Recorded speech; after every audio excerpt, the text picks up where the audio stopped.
सो दोस्तों welcome to money stocks. तो इस वीडियो के अंदर हम लोग बात करने वाले हैं मल्टीपल स्टॉक्स के बारे में। तो चलिए सबसे पहले हम लोग डिस्कस करेंगे टाटा पावर के बारे में। तो जहां में आज के दिन टाटा पावर के अंदर 1% की जंप देखने को मिल चुका है एंड 440 रुपये के आसपास हमें क्लोजिंग नजर आ चुका है। जिस प्राइस रेंज के आसपास हमें टाटा पावर आज के दिन जब ट्रेड किया या फिर रिसेंटली कुछ दिनों से जो ट्रेड कर रहा है वो प्राइस रेंज के अंदर वो लेवल्स के अंदर बहुत ज़्यादा इंपॉर्टेंट लेवल है, क्योंकि यही लेवल से मल्टीपल टाइम्स कंपनी के द्वारा हमें सपोर्ट लिया गया था एंड यही सपोर्ट लेने के बाद डायरेक्टली कंपनी के अंदर एक बड़ी तेज़ी और बड़ी रैली हमें देखने को मिल जाती है। तो वो डेटा टेक्निकल चार्ट के अंदर हमें दिखाई दिया है, वो हमने पहले भी आपके साथ शेयर किया था, ये वीडियोस में भी हम लोग आपके साथ कवर करेंगे।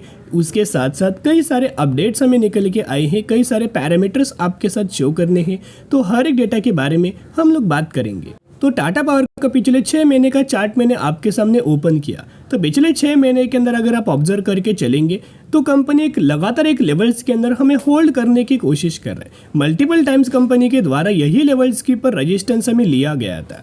आप देख सकते हो जब भी कंपनी के अंदर हमें तेजी आती है यही लेवल्स के ऊपर रजिस्टेंस लेने के बाद हमें कंपनी के अंदर एक फॉल दिखाई देता है, और जब भी कंपनी के अंदर गिरावट आता है निचले लेवल्स के ऊपर यही लेवल्स के ऊपर कंपनी हमें सपोर्ट लेता है, यानी कि कंपनी सपोर्ट रेजिस्टेंस के ही अंदर हमें ट्रेड कर रहा है। करंटली अगर आप एक पॉइंट ऑब्जर्व करके चलेंगे कि जब भी कंपनी रेजिस्टेंस हमें लेता था वह कंपनी होल्ड नहीं करता था, वहीं से डायरेक्टली गिरावट हमें होता था। लेकिन अभी जिस लेवल पर हमें टाटा पावर कंपनी ट्रेड कर रहा है वो रेजिस्टेंस लेवल पर हमें होल्ड करने की कोशिश कर रहा है। जैसे ही कंपनी 450 रुपये का लेवल दोस्तों निकालेगा, अब देखते रहेंगे इतना बड़ा हमें तेजी आएगा। तो अभी हम आ चुके हैं एक अपडेट के ऊपर।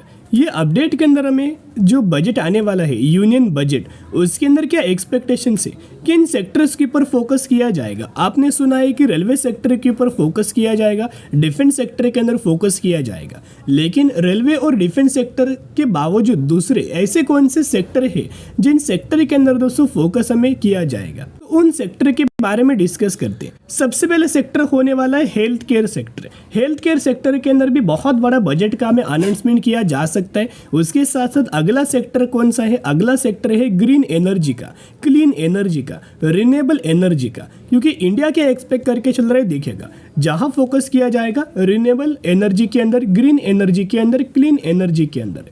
India is on mission to be zero by 2070 and this will be achieved with additional support and funding in the upcoming budget. यानी कि जो बजट आने वाला है, अभी यूनियन बजट कब है, 23 जुलाई का यूनियन बजट देखने को मिलने वाला है। उससे पहले टाटा पावर के अंदर बहुत ज़्यादा चांसेस ये है कि एक तो कंपनी ब्रेकआउट करके अच्छी खासी तेजी हमें देखने को मिलेगा, या फिर 23 जुलाई को कंपनी के अंदर अच्छा खासा रैली हमें देखने को मिल जाएगा।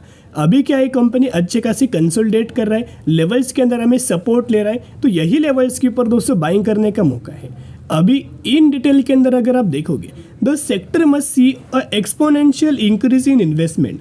I hope the forthcoming union budget will facilitate the ecosystem for this with a robust investment inflow enabled by policy stimulus.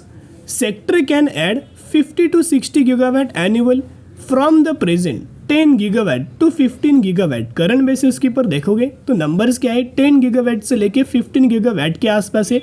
आने वाले फ्यूचर में जैसे इन्वेस्टमेंट ऐड करेंगे कितना होगा, 50 गीगावाट से लेके 60 गीगावाट हमें होगा, यानी कि करंट से अगर आप कंपेयर करेंगे तो ऑलमोस्ट 5 गुना। The higher loan capital is vital for this with financial infrastructure and a streamlining of land acquisition. I am confident of incremental market depth and scope which has a direct bearing on the sector. Beside this often overlooked area that we should consider, यानी कि ये brokerage firm के द्वारा, analyst के द्वारा ये भी हमें प्रिडिक्ट किया गया है एंड बजट के अंदर ये भी बोला जा सकता है कि इस सेक्टर के अंदर बहुत बड़ा इन्वेस्टमेंट हमें किया जा सकता है। तो आपको पता है कि टाटा पावर क्या है ना, पावर सेक्टर से भी बिलोंग करता है, रिन्यूएबल एनर्जीज के अंदर भी काम करता है, सोलर रूफटॉप के अंदर भी नंबर 1 है एंड ईवी के अंदर भी कंपनी काम करता है। तो बजट के अंदर पावर सेक्टर भी फोकस में रहेगा, रिन्यूएबल एनर्जी भी फोकस में रहेगा, सोलर भी रहेगा एंड इलेक्ट्रिक व्हीकल्स भी रहेगा। जितने सारे सेगमेंट के अंदर टाटा पावर काम कर रहा है ना, वो हर एक सेगमेंट यूनियन बजट के अंदर हमें फोकस में रहने वाले हैं। तो कुछ जो ब्रोकरेज फर्म होते, अगर रिटेलर्स को मुनाफा अगर मिल रहा है ना, तो वो दोस्तों बिल्कुल भी उनको देखा नहीं जाता। बीच बीच में वो क्या करते, रिटेलर्स को डराने के लिए इस तरीके से लेवल्स टारगेट्स हमें दिए जाते, ये टारगेट दिया गया है टाटा पावर कंपनी के अंदर 2 घंटे पहले, एकदम फ्रेश अपडेट्स के बारे में हम लोग बात कर रहे हैं। तो इनके द्वारा टारगेट क्या दिया गया है आप देख सकते हो, 333 रुपीज़ तक का टारगेट दिया है। इनका मानना है कि टाटा पावर ये कंपनी के अंदर 25% तक की गिरावट हमें देखने को मिल सकती है करंट प्राइस से। तो दोस्तों आप मुझे एक ही कमेंट सेक्शन के अंदर बताना कि आपको क्या लगता है कि क्या टाटा पावर करंट प्राइस से 333 रुपीज़ तक आएगा, क्या 25% तक का गिरावट होगा? आप मुझे ज़रूर कमेंट सेक्शन के अंदर दोस्तों बताना। मैं एक ही पॉइंट आपके साथ शेयर करना चाहूँगा, कोई दोस्तों गिरावट नहीं होने वाला। इनके द्वारा बहुत सारी कंपनी के अंदर ऐसे लेवल्स टारगेट्स हमें दिए जाते। केपीआईटी के अंदर भी टारगेट दिया गया था, जब कंपनी 1000 पर लगातार गिरावट के अंदर क्लोज किया जा रहा था, तब कंपनी 1000 पर ट्रेड कर रहा था, तब गिरावट के अंदर मिल रहा था। तो बोला जा रहा था कि केपीआईटी अगली 12 महीने में 500 रुपये पर आएगा। क्या करंटली कंपनी 500 पर दोस्तों ट्रेड कर रहा है? नहीं।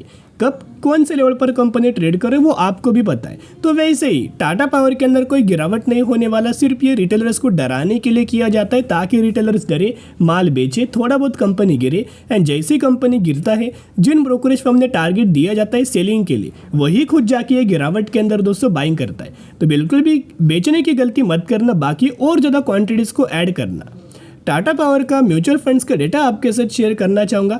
सिर्फ फेब महीने के अंदर माल बेचा गया था, लेकिन म्यूचुअल फंड्स के द्वारा जैन के अंदर, मार्च के अंदर, अप्रैल के अंदर एंड मई के अंदर बहुत बड़ा माल हमें बाइंग किया। अभी हम आ चुके कंपनी के टेक्निकल चार्ट पैटर्न्स के अंदर। जितने सारे अपडेट्स थे वो अपडेट्स के बारे में हमने बात किया।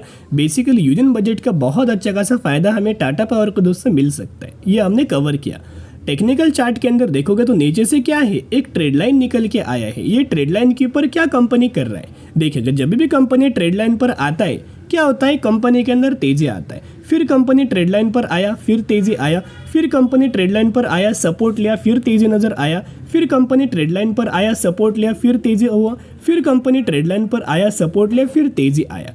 कहने का मतलब इतना है कि जब भी कंपनी ट्रेड लाइन पर आता है, कंपनी के अंदर हमें सपोर्ट लिया जाता है, वैसे ही तेजी आता है, राइट। अभी अगर आप देखोगे तो यहाँ आपको शो किया जा रहा है करंटली कंपनी ये लेवल पर ट्रेड कर रहा है, ट्रेड लाइन के नीचे। यहाँ आपको शो किया जा रहा है कि यहाँ से क्या होने वाला है, ट्रेड लाइन ब्रेक हुआ है, बड़ी गिरावट होने वाली है, ऐसा आपको शो किया जा रहा है। लेकिन ये गिरावट दोस्तों नहीं होगा।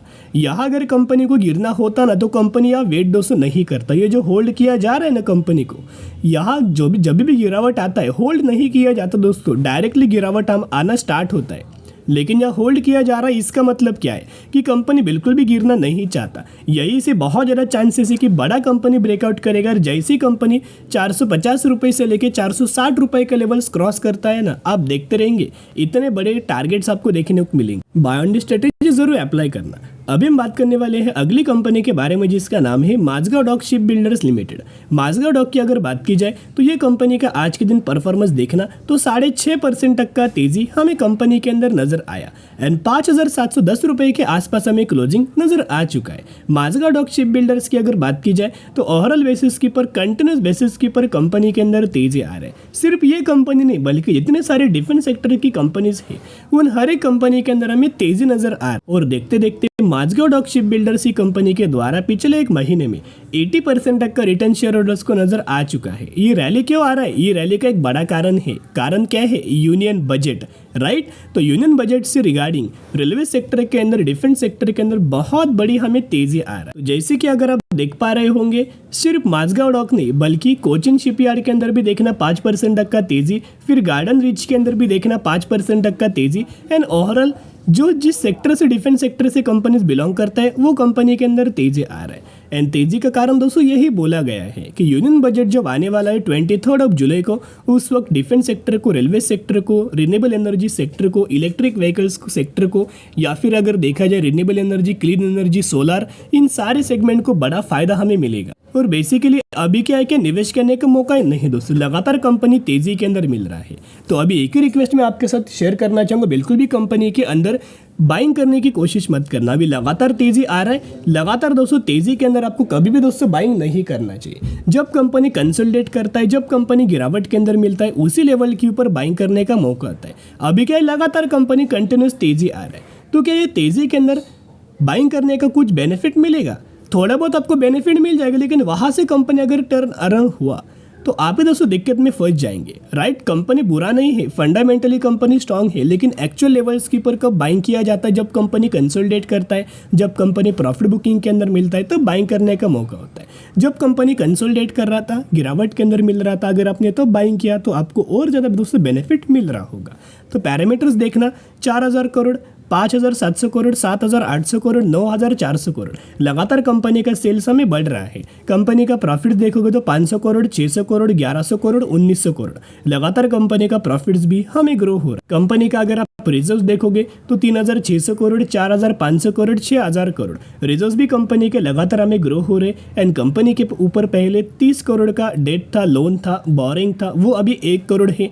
यानी कि अगर आप देखोगे तो ऑलमोस्ट ये कंपनी हमें डेट फ्री कैटेगरी से बिलोंग करती है। एक अब बिग दोस्तों अलर्ट में आपके साथ शेयर करना चाहूँगा, क्योंकि एक खबर आया हुआ था कि माझगांव डॉक, ये कंपनी, IRFC कंपनी, इन कंपनी के अंदर बहुत जल्द हमें OFS आ सकता है, ऑफर फॉर सेल आ सकता है, क्योंकि इन कंपनीज के अंदर जो प्रमोटर्स का होल्डिंग है ना वो 84% है। माझगांव डॉक के अंदर तो 85% है। कहीं ना कहीं अगर आप देखोगे जो कंपनी मार्केट के अंदर आता है ना, सेबी का रूल है 3 सालों के अंदर उस कंपनी के प्रमोटर्स का होल्डिंग मिनिमम यानी कि मैक्सिमम कितना होना चाहिए, 75% या फिर इससे कम होना चाहिए, उससे ज़्यादा नहीं हो सकता। राइट, इससे अगर कम होगा तो अच्छी बात है। तो कभी भी इस कंपनी के अंदर बहुत ज़्यादा चांसेस है कि बहुत जल्द हमें OFS आ सकता है। OFS के अंदर क्या है ना, कंपनी के अंदर थोड़ा बहुत हमें गिरावट आता है एंड धीरे धीरे करके प्रमोटर्स अपना माल बेचने लगते हैं ताकि थोड़ा डिस्काउंट प्राइस के ऊपर मिले और जो रिटेलर्स है वो बाइंग करे। तो इस तरीके से OFS हमें मिलता है। लेकिन दोस्तों ऐसे भी डरने की कोई बात नहीं है। राइट, जब गिरावट के अंदर कंपनी मिले ना तब बाइंग करना। अभी जस्ट वेट एंड वॉच कर। अभी हम बात करने वाले हैं अगली कंपनी के बारे में जिसका नाम है फिल्ट्रा कंसल्टिंग एंड इंजीनियर्स लिमिटेड। 123 रुपये पर क्लोज हुआ एंड 776% तक का रिटर्न शेयर होल्डर्स को बना के दिया। रिसेंटली कंपनी ने अनाउंसमेंट किया है 1:3 रेशियो के अंदर बोनस, यानी कि अगर आपके पास दोस्तों इस कंपनी के 3 शेयर होंगे तो हर 3 शेयर के बदले आपको 1 शेयर मिलने वाला है। तो जरूर कंपनी के बारे में स्टडी एनालिसिस जरूर कर।